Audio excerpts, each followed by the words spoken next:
I'm in fact here with a delegation of 30 Swiss companies from the mobility sector, mobility at large, railways, ropeways, electric mobility, and we are discussing with the Indian counterparts possibilities of where we could engage in future.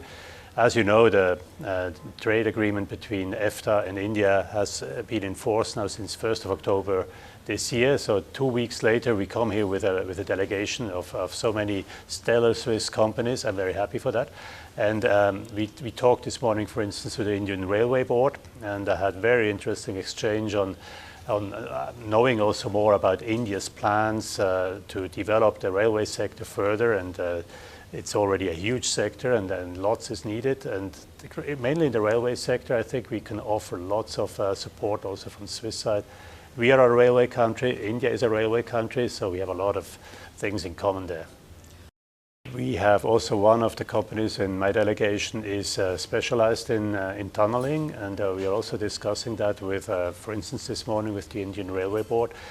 You can imagine Switzerland is a bit like India in some places. We have a lot of hills, we have a lot of mountains, we have a lot of tunnels, and for that we had to develop expertise. And as I said, we brought one company here who is specialized in that, and I understand that the Indian authorities are interested in further develop the conversation on how a cooperation could be deepened.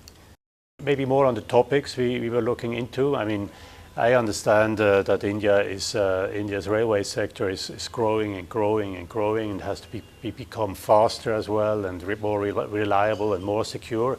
We all work on such questions in all countries, and we have companies who can support that. If you start with the rails, for instance, you have rails which have to be properly fixed and fastened. So we have, for instance, a rail fastening system which we can provide to India as well. So you have reliable rails, because only on reliable and solid and good rails you can have good trains and fast trains. If you have too much tolerance, then the trains are not going as fast as they should, and they can derail. So you start there. There we have companies. You can come to signaling, to have safe signaling along the lines. You can talk about crossings, railway crossings, which are often subject also to casualties and accidents because people are not observing, or maybe the barriers are not lowered in time and people are not observing if trains are approaching. So there you can automatize also things and make it more reliable, more safe. So you have a safety issue on that.